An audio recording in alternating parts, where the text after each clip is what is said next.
Hi hello sweeties, welcome to my story world. ఇద్దరు coffee తాగాక మరో గంటకి మైరా వాణితో మాత్రమే చెప్పి ఇద్దరు ఇంటి నుండి బయలుదేరారు. దారిలో వెళ్తూ ఉండగా మైరా పవిత్రకి కాల్ చేసింది. చెప్పవి అని పవిత్ర లిఫ్ట్ చేయగానే అనింది. ఏం చేస్తున్నావు అని మైరా అడిగింది. ఫ్రూట్స్ తింటున్నాం అని పవిత్ర చెప్పింది. కాస్త ఆగు, లైన్లో ఉండు అని వెంటనే మాధురికి కాల్ చేసింది. మాధురి పక్కనే కూర్చొని ఉండడంతో చిన్నగా నవ్వుకొని లిఫ్ట్ చేసి ఏంట్రా అని అడిగింది. ఒక్క నిమిషం అక్క అని ఇద్దరిని కాన్ఫరెన్స్లో పెట్టి ఎవరి రూమ్లో వాళ్ళు ఉన్నారా అని అడిగింది. ఈ ముక్క ముందు అడగచ్చు కదా, ఇద్దరం పక్కపక్కనే ఉన్నాం అని పవిత్ర అనింది. సంజయ్ స్పీకర్ ఆన్లో ఉండడంతో ఆ మాటలు విని నవ్వుకుంటూ ఉన్నాడు. హిహి, యోగక్షేమాల టైం అయింది కదా, అడుగుదామని కాల్ చేశాను అని చెప్పింది. ఇద్దరం చాలా బాగున్నాం, హ్యాపీగా ఉన్నాం. ఇకపోతే అమ్మ వాళ్ళకి చెప్పాను, చాలా అంటే చాలా హ్యాపీగా ఫీల్ అయ్యారు. ఇకపోతే మేమిద్దరం ప్రెగ్నెన్సీతో ఉన్నాం కదా, సో ఒకే ఇంట్లో ఉండకూడదంట. 5th మంత్ తర్వాత నన్ను పుట్టింటికి తీసుకెళ్ళమని పంతులు గారు చెప్పారంట. సో ఇంకో 2 నెలలు మాత్రమే ఇక్కడ, ఆ తర్వాత ఇంటికి వెళ్తాను. డెలివరీ అయ్యే వరకు అక్కడే ఉంటాను అని పవిత్ర చెప్పింది. ఓ అవునా, పోనీలే, కొన్నాళ్ళు ఆంటీ అంకుల్తో పాటు ఉన్నట్టుంటుంది. అన్నయ్యకి అక్కడే పెద్ద ట్రబుల్ లేదులే, హ్యాపీగా నీ కూడా వచ్చేస్తాడు అని మైరా చెప్పింది. అవును, నాకు కూడా హ్యాపీగానే ఉంది. ఎందుకంటే అటు మాధురి ఇటు నేను ఇద్దరం బాగుండాలి కదా అని అనింది. బాగుంటాంలే కానీ ఫోన్ ఇవ్వు అని తీసుకొని ఏం చేస్తున్నావు అని అడిగింది. ఏం లేదు, నేను సంజు నైట్కి హోటల్లో స్టే చేయాలని ఫిక్స్ అయ్యాం, వెళ్తున్నాం అని చెప్పింది. వావ్, సో రొమాంటిక్ అని మాధురి అనింది. హలో, మీరు ఇలాంటివి చేస్తేనే మీ కడుపులో కాయ కాసిందనుకుంటా, మరి కొత్తగా మమ్మల్ని పొగుడుతున్నావేంటి అని అడిగింది. అయ్యో దేవుడా, రిషి అంత మాత్రం కాదులే, ఏ సర్ప్రైజెస్ అన్నా నేనే ఇవ్వాలి. తనకి అటువంటివి తెలియవు. తనకే తెలిసింది కేవలం నన్ను ప్రేమించడం, జాగ్రత్తగా చూసుకోవడం, ఈ 2 అని మాధురి అనింది. రిషిని ఏమనుకో, నా బంగారు కొండ అని మైరా అనింది. నేనేమనటం లేదులే. అవును, మీ ఇద్దరు వెళ్తూ మధ్యలో పానకంలో పుడకలాగా మాకెందుకు కాల్ చేశావు అని అడిగింది. అంటే అక్కడికి వెళ్ళిపోయాక నా ఫోన్ స్విచ్ ఆఫ్ చేస్తాను. నేను మా ఆయనతో టైం స్పెండ్ చేయాలి. మీరు మళ్ళీ విషయం తెలియక కంగారు పడతారేమోనని ఇలా ఫోన్ చేసి చెప్తున్నా అని మైరా అనింది. పవిత్ర మాధురి ఇద్దరు నవ్వుకొని ఎంజాయ్ చేయి, నీ వయసుకి నీ కష్టాలకి సంబంధమే ఉండదు. పెళ్ళికి ముందు చాలా హ్యాపీగా ఉన్నావు, పెళ్ళయ్యాక ఏదో ఒక సమస్య వస్తూనే ఉంది. నవ్వుతూ ఎదుర్కొంటూనే ఉన్నావనుకో, కానీ పీస్ఫుల్గా ఉండే సమయం మాత్రం నీకు దొరకలేదు. కానీ ఇప్పుడు దొరికింది. నిన్నెంతగానో ప్రేమించే భర్త, నిన్ను మహారాణిలా చూసుకునే అత్తగారిల్లు, ఎలాంటి ప్రాబ్లమ్స్ లేవు. ఈ మూమెంట్స్ని ఎంజాయ్ చేయి, హ్యాపీగా ఉండు అని మాధురి చెప్పింది. తప్పకుండా, సరే అయితే ఉంటాను, మా హోటల్ వచ్చేసింది అని మైరా చెప్పింది. అలాగే అలాగే, బాగా ఎంజాయ్ చేయండి, మల్లెపూలు కొనుక్కోండి అని పక్కన ఉన్న పవిత్ర అనటంతో మాధురి నవ్వుతూ అవునవును, ఒక బుట్ట కొనుక్కోండి అంటూ మాధురి నవ్వేసింది. మైరా తల కొట్టుకొని స్పీకర్ ఆన్లో ఉంది అని చెప్పింది. దెబ్బకి ఇద్దరు బాయ్ బాయ్ అంటూ కట్ చేయడంతో మైరా నవ్వుకొని సంజయ్ వైపు చూసింది. సంజయ్ కూడా చిన్న నవ్వుతో కార్ పార్క్ చేసి మైరాతో కలిసి హోటల్లోకి వెళ్ళి సేమ్ ముందు ఏ రూమ్ అయితే తీసుకున్నారో అదే రూమ్ బుక్ చేసుకొని ఉండడంతో ఇద్దరు కీస్ తీసుకొని అటువైపు వెళ్ళారు. మైరా సంజయ్ అడుగుల్లో అడుగులు వేస్తూ నువ్వు పంచే ప్రేమకి నేను ఖచ్చితంగా ప్రతిరూపాన్ని అందించి తీరుతాను. సంజు, నా వాళ్ళు నేనేదో చేసేస్తున్నాను, చాలా కష్టాలు పడిపోతున్నాను, ప్రతి ఒక్కరి కోసం త్యాగాలు చేస్తున్నాను అని అనుకుంటున్నారు. నిజానికి మీరు చూపించే ప్రేమకి నేను చేసేది చాలా చాలా తక్కువ అని మీకు అర్థం కావట్లేదు. ఎందుకంటే మీరందరికన్నా చాలా మంచివాళ్ళు కనుక. ఇప్పుడు నువ్వు కూడా అదే చేస్తున్నావు. నువ్వు ట్యాబ్లెట్స్ వాడుతున్నప్పుడు నాకు కోపం వచ్చింది. నీ షర్ట్ కలర్ పట్టుకొని నిలదీయాలనిపించింది. కానీ కారణం లేకుండా నా బాధను చూస్తూ కూడా సతమతమవుతూ వాడుతున్నావంటే వేరే ఏదో కారణం ఉందని ఆలోచించాను. అందుకే హాస్పిటల్కి వెళ్ళాను. కారణం, ఆ హాస్పిటల్ వద్దని నేను చెప్పినప్పుడు నువ్వు రిక్వెస్ట్ చేశావు, అందుకే అనుమానం వచ్చింది. వెళ్ళక నాలో లోపం కన్నా కూడా నీ ప్రేమ ఎక్కువ కనిపించింది. కేవలం నేనంటే నీకు విపరీతమైన ఇష్టం. నన్ను కోల్పోవడం ఇష్టం లేక, నేను ఇబ్బంది పడడం ఇష్టం లేక నువ్వు ఇదంతా చేసావని అనుకుంటుంటే చాలా సంతోషంగా అనిపించింది. ఇంత చేస్తున్న నీకు నేను తిరిగి ఏమి ఇవ్వగలను అని మైరా అనుకుని నడుస్తూనే తనకి తెలియకుండా తన చేతిని పొట్ట మీద నిలిపి బేబీని మాత్రమే ఇవ్వగలను. నువ్వు చూపిస్తున్న ప్రేమకి ఇంతకంటే పెద్ద బహుమతి ఉండదనుకుంటా. అని అనుకుంది. ఓయ్ ఏంటి వెనక నడుస్తున్నావు, పక్కకి రా అని సంజయ్ పిలవడంతో మైరా చిన్న నవ్వుతో ముందుకు వెళ్ళి సంజయ్తో పాటు నడుస్తూ ఐ లవ్ యూ అని చెప్పింది. సంజయ్ అందంగా నవ్విస్తూ ఇప్పటికీ చాలాసార్లు చెప్పావు అని అన్నాడు. భుజాలు ఎగరేస్తూ చెప్తూనే ఉంటాను, చెప్తూనే ఉండాలనిపిస్తుంది అని చెప్పింది. చెప్పు నువ్వు ప్రేమని మాటలో చెప్పు, నేను చేతల్లో చూపిస్తాను అని సంజయ్ డోర్ ఓపెన్ చేయడంతో మైరా నవ్వుతూ సంజయ్తో కలిసి రూమ్లో అడుగుపెట్టింది. ఇద్దరు లోపలికి వెళ్ళాక కీకార్డ్ పెట్టి కాస్త ముందు వెళ్ళగానే సంజయ్ షాక్ అయి వెనక్కి తిరిగి చూశాడు. మైరా హ్యాండ్స్ ఫోల్డ్ చేసుకుని కళ్ళెగరేస్తూ నవ్వుతూ చూస్తూ ఉంది. సంజయ్ వెంటనే తన మోచేయి పట్టుకుని దగ్గరికి లాగి ఎప్పుడు చేసేవిదంతా అని అడిగాడు. కోరుకున్నావు కదా, మరి చేయకుండా ఎలా ఉంటాను అని అడిగింది. సంజయ్ చిన్నగా తల ఊపుతూ క్రేజీగా ఉంది డెకరేషన్, నాకు చాలా నచ్చింది. ఎగ్జాక్ట్గా మన ఫస్ట్ నైట్ అప్పుడు అత్తయ్య వాళ్ళు పెద్దమ్మ వాళ్ళంతా కలిసి ఎలా అయితే చేశారో అలాగే ఉంది అని చెప్పాడు. దాదాపు 1.5 సంవత్సరం దాటింది, ఇంకా గుర్తుందా అని మైరా అలాగే చూస్తూ అడిగింది. ఎలా మర్చిపోతాను, నీకు ఇష్టం లేదు కాబట్టి గుర్తుందో లేదో నాకు తెలియదు. కానీ అప్పటికే నువ్వంటే నాకు ఇష్టం కదా. నువ్వు నా రూమ్లో అడుగుపెట్టి ఆ రూమ్లో ఉండాలని కోరుకుని మరీ ఫస్ట్ నైట్ జరిగేలా ఏర్పాట్లు జరిపించాను. అటువంటప్పుడు ఎలా మర్చిపోతాను? పైగా ఆ రోజు నువ్వు నాతో మన రూమ్లో ఉన్నావు. క్రేజీ తెలుసా, ఇప్పుడు కూడా అలాంటి ఫీలింగ్ కలుగుతుంది అని సంజయ్ అన్నాడు. డెకరేషన్ కొత్తగా ఉండొచ్చు, పెళ్ళాం పాతది అని మైరా ముక్కు పట్టుకొని ఒప్పుతూ చెప్పింది. ఏ రోజుకు ఆ రోజు నువ్వు నాకు కొత్తగానే కనిపిస్తావు, మాటలు చెప్పుకో అని అంటావేమో కానీ అదే నిజం.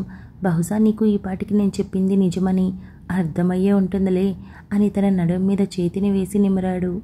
మైరా మెల్లగా కళ్ళు మూసి తెరుస్తూ ఇప్పుడు కాదు అని సంజయ్ చెస్ట్ మీద తన చూపుడు వేలు పెట్టి దూరం నెట్టింది. మరి ఎప్పుడు అని సంజయ్ అడిగాడు. ముందు ఫ్రెష్ అవ్, నేను కూడా ఫ్రెష్ అవుతాను, ఆ తర్వాత డిన్నర్ చేద్దాం, ఆ తర్వాత నీ టైం నువ్వు తీసుకోవచ్చు, మొత్తం సమయం నీకే అని చెప్పింది. సంజయ్ చిన్నగా తల ఊపి అయితే ఇప్పుడే ఫ్రెష్ అయిపోతా అని అన్నాడు. మైరా చిన్నగా తల ఊపి ర్యాక్లో బట్టలున్నాయి, చూసుకోవచ్చు, తీసుకోవచ్చు అని చెప్పింది. వెరీ గుడ్, ప్లాన్డ్గా ఉన్నావు అని సంజయ్ నవ్వడంతో మైరా కూడా నవ్వేసింది. సంజయ్ ఫ్రెష్ అవ్వడానికి వెళ్ళి 10 నిమిషాల్లో బయటికి రావడంతో సంజయ్ నువ్వు తొందరగా డ్రెస్ చేంజ్ చేసుకొని బయటికి పో అని చెప్పింది. కుదరదు, నేను ఇక్కడే ఉంటాను అని సంజయ్ మొండి పట్టుపట్టాడు. కుదరదు, వెళ్లాల్సిందే, కేవలం నీకు డెకరేషన్ మాత్రమే అప్పటిలా కావాలా, నేనొద్దా అని మైరా అడిగింది. సంజయ్కి అర్థమై సరే అనని చకచక రెడీ అయి తొందరగా అని చెప్పి బయటికి వెళ్ళాడు. మైరా చక్కగా ఫ్రెష్ అయి మరింత చక్కగా రెడీ అయి మెల్లగా డోర్ ఓపెన్ చేసి బాల్కనీలో చూసి డిన్నర్ అరేంజ్మెంట్స్ అన్నీ పక్కాగా చేసి ఉండటంతో వెళ్ళి అన్నింటినీ చెక్ చేసి ఇంకా ఫుడ్ హాట్గా ఉండడంతో అమ్మయ్య అని ఊపిరి పీల్చుకుని సంజయ్కి కాల్ చేసింది. అక్కడే కారిడార్లో ఉన్న సంజయ్ కాల్ రావడమే మైరా ఆహ్వానిస్తోందని అర్థమై కాల్ కట్ చేసి నేరుగా రూమ్ దగ్గరికి వెళ్ళాడు. మైరా డోర్ ఓపెన్ చేయడంతో సంజయ్ లోపల అడుగుపెట్టి ఎదురుగా పింక్ కలర్ శారీలో కంటికి ఒక అద్భుతంలా కనిపిస్తున్న మైరాని చూసి డోర్ క్లోజ్ చేసి లాక్ చేసి తన నడుం చుట్టూ చేతులు వేసి తనని అలాగే ఒక్క అడుగు వేస్తూ నడిపించుకుంటూ వెళ్తూ కొత్త చీరనా అని అడిగాడు. లేదు పాతదే, కాకపోతే కొత్తగా ఇవాళ కట్టుకున్నాను అని చెప్పింది. చాలా అందంగా ఉన్నావు అని చెప్పాడు.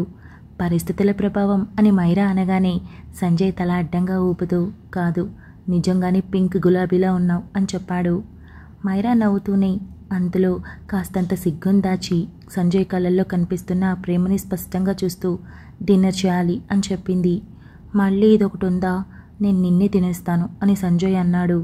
అది మళ్ళీ అని సంజయ్ని వదిలేసి తన చేయి పట్టుకొని బాల్కనీలోకి తీసుకొని వెళ్ళడంతో సంజయ్ ఆశ్చర్యపోయి ఇక్కడ అరేంజ్ చేసావా, నేను ఇంకా కింద రెస్టారెంట్కి వెళ్ళాలేమో అనుకున్నాను, లేదా ఆర్డర్ చేయాలేమో అనుకున్నాను అని అన్నాడు. చూసావా, నువ్వు అలా అనుకున్నావు, నేను ఇలా చేశాను, సర్ప్రైజ్ అయ్యావు కదా అని మైరా అడిగింది. బోల్డ్ అంతా అని సంజయ్ మైరా భుజం మీద 2 చేతులు వేసి తీసుకుని వెళ్ళి చైర్ లాగి కూర్చోబెట్టి తన పక్కనే చైర్ లాక్కొని కూర్చున్నాడు. ఫర్ ఏ చేంజ్ ఈరోజు నేను వడ్డిస్తాను అని సంజయ్ మైరాకి తనకి వడ్డించాడు. సంజయ్ మొదటి ముద్ద మైరాకి తినిపించి థ్యాంక్స్ రా అని చెప్పాడు. మైరా చిన్న స్మైల్తో సంజయ్ కూడా మొదటి ముద్దని తినిపించి నాకెందుకు చెప్తావు, కేవలం ఇదంతా నీ సంతోషం కోసం చేశాననుకుంటున్నావా, అస్సలు కాదు అని తల అడ్డంగా ఊపుతూ నా సంతోషం కోసం చేశాను. సంజు మనలో ఎవరి మరొకరి కోసం ఏం చేసినా అందులో మన సంతోషం కూడా దాగుంటుంది అని చెప్పింది. ఎస్ యు ఆర్ రైట్ అని సంజయ్ నవ్వుతూ మైరాతో కలిసి రోజు ఇంతే సంతోషంగా ఉంటున్నప్పటికీ ఈరోజు అనువంత ఎక్కువగా అనిపించి ఒక క్వాలిటీ టైంని ఒక అరగంట పాటు ముచ్చట్లు చెప్పుకుంటూ భోజనం ముగించి మరిన్ని కబుర్లు చెప్పుకున్నారు. సంజయ్ మైరా మాట్లాడుతూ ఉంటే అలాగే చూస్తూ ఉన్నాడు. ఏంటలా చూస్తున్నావు అని మైరా మాట్లాడుతూ గమనించి అడిగింది. ఒక్కోసారి అనిపిస్తుంది మనం కోరుకున్నది దక్కకపోతే ఎలా ఉంటుంది అని. ఆలోచించినప్పుడు ఒక క్షణం గుండె కలుక్కుమంటుంది. కానీ నాకు అటువంటి సిచ్యువేషన్ రాలేదు. నేను హార్ట్ఫుల్గా కోరుకున్నాను, ఈ అమ్మాయిని పెళ్లి చేసుకుందాం, ఈ అమ్మాయితోనే జీవితాన్ని పంచుకుందాం, ఈ అమ్మాయితోనే జీవితాంతం ఉందామని. అది ఎన్ని సమస్యలు వచ్చినా సరే జరిగిపోయింది. ఇప్పుడు నిన్ను చూసినప్పుడు ఒక చిన్న సాటిస్ఫాక్షన్ కలుగుతుంది. అమ్మయ్య, నేను కోరుకున్న అమ్మాయి నా పక్కనే ఉంది, నాతోనే ఉంటుంది, నన్ను విపరీతంగా ప్రేమిస్తుంది అనుకున్నప్పుడు తెలియని హ్యాపీనెస్ వచ్చేస్తుంది. ఇలాంటి హ్యాపీనెస్ని ప్రతి అబ్బాయి చవి చూడాలనుకుంటాడు తెలుసా. అది లవ్ మ్యారేజ్ కావచ్చు, అరేంజ్డ్ మ్యారేజ్ కావచ్చు. కానీ తను ఎంతగానో ప్రేమిస్తున్న అమ్మాయి ఎదురుగా కూర్చొని ఇదిగో ఇలా చల్లని గాలికి రిలాక్స్ అవుతూ ఉన్నప్పుడు మనం ఎలాంటి అమ్మాయిని కోరుకున్నామో అలాంటి అమ్మాయి మన లైఫ్లో వచ్చిందనుకున్నప్పుడు కలిగే తృప్తి ఇక ఎందులోనూ రాదు అని అన్నాడు. అమ్మాయిలు కూడా అంతే, ఇలాగే అనుకుంటారు. చెప్పాలంటే మీకంటే కాస్త ఎక్కువగా. అరే, ఇంత ప్రేమిస్తున్న ఈ అబ్బాయి కోసం మనం ఏం చేద్దామని ఎప్పటికప్పుడు మనసు ఉవ్విళ్ళూరుతూనే ఉంటుంది. అది మీకోసం చేసే వంట కావచ్చు, వడ్డించడం కావచ్చు, లేదా మీతో గడిపే క్షణాలు కావచ్చు. ఏదైనా సరే నువ్వు కోరుకున్న దానికన్నా ఇంకేదో కాస్త ఎక్కువగా అందించాలని మనసు ఆరాట పడుతూనే ఉంటుంది. అదొక్కదాంతో ఆగదు, అందిస్తూ వెళుతూ ఉంటే ఇంకా ఏదో అందించాలని తపన పడుతూ ముందుకు వెళ్తూనే ఉంటుంది. బహుశా ఆ కోరిక ఎప్పటికీ ఫుల్ఫిల్ అవ్వదనుకుంటా అని నవ్వింది. సంజయ్ తన చేతిని చాచడంతో మైరా సంజయ్ చేతిలో చేతిని నిలిపి లేచి అడుగు ముందుకు వేసింది. సంజయ్ మైరాని తన ఒడిలో కూర్చోబెట్టుకొని చాలా అంటే చాలా అందంగా ఉన్నావు అని చెప్పాడు. మైరా చిన్న స్మైల్తో ఇదే ప్లేస్లో ఇలాగే కూర్చొని మన సమస్యని పరిష్కరించుకున్నాం కదా, ఆ రోజు నేను ఎప్పటికీ మర్చిపోలేను. నువ్వు కేవలం నా కోసం ఇక్కడికి పరిగెత్తుకుంటూ వచ్చావు. మన అనుకున్న మనిషి ఎక్కడుందో తెలుసుకొని వచ్చినప్పుడు ఎదుటి వ్యక్తిలో కలిగే సంతోషం ఎంత ఎక్కువగా ఉంటుందో తెలుసా అని మైరా సంజయ్ వైపు చూస్తూ మెల్లగా ఒరిగి బుగ్గ మీద ముద్దు పెట్టి ఆ రోజు నుండి ఈ రోజు వరకు కేవలం సంతోషం తప్ప ఇంకేం లేదు అని చెప్పింది. మైరా, నువ్వు నా గురించి మాట్లాడినప్పుడు చాలా గొప్పగా అనిపిస్తుంది తెలుసా.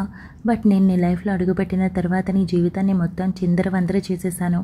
ఒక్కసారి గుర్తు చేసుకో, నేను కనిపించే క్షణం ముందు వరకు నీ జీవితం ఎలా ఉందో అని అన్నాడు. అవును, నా జీవితంలో కనిపించే ముందు వరకు చాలా బాగుండేది. ఇప్పుడు చాలా చాలా బాగుంది. నేనేం కోరుకోకుండానే నాకు దేవుడు అన్నీ బెస్ట్గా ఇచ్చాడు. అందుకే నాకు వాటి విలువ తెలిసినప్పటికీ తపన పడలేదు. కానీ నీ విషయంలో అలా కాదు. నేను నిన్ను కోరుకోకుండానే నేను నా జీవితంలోకి వచ్చావు. కానీ నువ్వెంత ఎక్కువైపోయావంటే ఊహించలేవు. నువ్వు నాకు ఎంత వాల్యుబుల్ అని నీతో ఒక గంట గడిచే కొద్దీ నాకు తెలిసింది. కాబట్టి నువ్వు నా లైఫ్లో అడుగుపెట్టడం ఎప్పుడూ తప్పుగా అనుకోను. ఇంకా కాస్త ముందే వచ్చుంటే ఇంకా బాగుండేది కదా అనుకుంటాను అని ఇష్టంగా చూస్తూ చెప్పింది. ఇద్దరికీ చాలా రోజుల తర్వాత చాలా సంతోషంగా ఒకరితో ఒకరు సంభాషించుకుంటూ అన్నీ గుర్తు చేసుకుంటూ ఉంటే మనసుకు సంతోషం కలిగి సంజయ్ మైరా తనువు మీద తన చేతిని ఆడిస్తూ మెల్లగా తన ఎద మీద ముద్దిచ్చాడు. క్షణాల్లో సంజయ్ని అల్లుకొని తన కౌగిలిలో బంధించి తల మీద ముద్దు పెట్టి ఐ లవ్ యూ అని చెప్పింది. సంజయ్ ఏం మాట్లాడకుండా తనని మరింతగా అల్లుకోవడంతో తన ప్రేమని కేవలం చేతుల్లోనే చూపించాలనుకుంటున్నాడని అర్థమై రూమ్లోకి తీసుకుని వెళ్ళు అని చెప్పింది. నోరు తెరిచి మైరా తనకు తానుగా చెప్పడంతో సంజయ్ మైరాని అలానే ఎత్తుకుని రూమ్లోకి తీసుకుని వెళ్ళి ఎంతో జాగ్రత్తగా మల్లెలు పరిచిన పాన్పు మీదకి తనని చేర్చాడు. సంజయ్ తిరిగి బాల్కనీలోకి వెళ్ళి జ్యూస్ గ్లాస్ తీసుకొని వచ్చి చిన్న నవ్వుతో అలవాటు మర్చిపోతావా, నువ్వు తాగనే లేదు అని అన్నాడు. మైరా అదే చిన్న నవ్వుతో లేచి కూర్చొని గ్లాస్ అందుకొని మంచినీళ్లు కూడా తీసుకుని రావా అని చెప్పింది. ఇప్పుడే తెస్తాను అని సంజయ్ బాల్కనీలోకి వెళ్ళగానే మైరా ఆ జ్యూస్ కింద ముందుగానే పెట్టి ఉంచిన మరో గ్లాసులో పోసి సంజయ్ వచ్చేటప్పటికి మూతి తుడుచుకున్నట్టు నటించి ఈ మధ్య జ్యూస్ తాగకుండా పడుకోలేకపోతున్నాను అని చెప్పింది. సంజయ్ అదే నవ్వుతో వాటర్ బాటిల్ అందించి ఈ రోజుకి లైట్ ఉంచేనా అని అడిగాడు. మైరా అందుకు చిన్నగా తల ఊపి నీ ఇష్టం అని చెప్పి కాస్త మంచినీళ్లు తాగి 2 చేతులు చాచి రమ్మని కళ్ళతోనే ఆహ్వానించింది. సంజయ్ క్షణాల్లో మల్లెలు పరిచిన పరుపు మీదకి చేరి మల్లెలు పరిమళాలు వెదజల్లుతూ ఉంటే అంతకంటే గాఢమైన పరిమళం మైరా తనువు నుండి విరజిమ్ముతుంటే సంజయ్ మైరాని అల్లుకుపోయాడు. మైరా సంజయ్ స్పర్శతో పరవశించిపోతుంటే తన పాదం మీద మొదలు తన తనువంతా ముద్దాడుతూ తనని మరింత పరవశింపచేస్తూ తన ప్రేమలో మైమరిచిపోయేలా చేస్తూ ఎంత ప్రేమని పంచుతున్నాడో అంతకంటే రెండింతలు ఎక్కువగా పొందుతూ ఇద్దరూ ఏకమైపోయారు. అలసిన తనువులతో స్వాంతన పొందుతూ ఒకరి కౌగిలిలో మరొకరు చేరి ఒకరినొకరు చూసుకుంటూ తృప్తిగా ఒక నవ్వు నవ్వుకున్నారు. అప్పుడప్పుడు ఇలా ప్లాన్ చేయాలి అని సంజయ్ అన్నాడు. మైరా నవ్వేస్తూ చేద్దాం ఇలాగే చేద్దాం అని అంటూ నీ నుండి అద్భుతమైన ప్రేమను నాకెప్పుడూ అందిస్తూ ఉన్నావు. ఈరోజు కొత్తేమీ కాదు, కానీ ఈరోజు ప్రేమ చూపించిన పద్ధతి ప్రత్యేకమే. ఇక మీద ఇంతే ప్రత్యేకంగా ఉండబోతుంది. అతి త్వరలో మన మధ్యలోకి మన బేబీ వస్తుంది. ఇప్పుడున్న ప్రేమ కంటే అప్పుడు మనకి ఒకరి మీద ఒకరికి మరింత ప్రేమ పెరుగుతుంది, గౌరవం పెరుగుతుంది, చెప్పలేనంత సంతోషం మనదవుతుంది. కేవలం అటువంటి ఒక గొప్ప సంతోషాన్ని నీ మొహంలో చూడటం కోసమే మోసం చేశాను. మోసానికి మోసం విరుగుడు. సో నాకు ఎలాంటి రిగ్రెట్ ఫీలింగ్ లేదు అని మైరా అనుకుంది. ఓయ్, ఏం ఆలోచిస్తున్నావు? నన్నే చూస్తున్నావు కానీ ఆలోచనలు ఎక్కడో అని సంజయ్ అనడంతో మైరా మరింత దగ్గరికి జరిగి నిన్నే చూస్తున్నా అంతే అని చెప్పింది. ఇక మెల్లగా ఇద్దరూ దాదాపు రాత్రి 2 వరకు కబుర్లాడుకుంటూ ముద్దు ముచ్చట్లాడుకుంటూ నిద్రలోకి జారిపోయారు. అర్ధరాత్రి వరకు ముచ్చట్లు చెప్పుకుంటూ పడుకోవడంతో పొద్దున్నే సంజయ్ ఫోన్ మోగుతూ ఉంటే మెలకు వచ్చి బలవంతంగా కళ్ళు తెరిచి ఫోన్ అందుకుని నెంబర్ చూశాడు. వాణి దగ్గర నుండి కావడంతో కాల్ కట్ చేసి మంచి నిద్రలో ఉన్న మైరాని నిద్రలేపాడు. నిద్ర లేచిన మైరా, సంజు నా వల్ల కావట్లేదు, కాసేపు నిద్రపోతాను అని చెప్పింది. అమ్మ ఇప్పటికే చాలాసార్లు కాల్ చేసింది. ముందు కాఫీ ఆర్డర్ చేస్తాను, తాగేశాక ఫ్రెష్ అవుదామని చెప్పాడు. అలాగే అని మైరా చెప్పింది. సంజయ్ కాఫీ ఆర్డర్ చేసి మైరా వైపు తిరిగి తన పెదవుల మీద ముద్దు పెట్టి గుడ్ మార్నింగ్ అని తనని వెనక నుండి హక్ చేసుకొని చెప్పి బెడ్ దిగి ఫోన్ తీసుకుని బాల్కనీలోకి వెళ్ళాడు.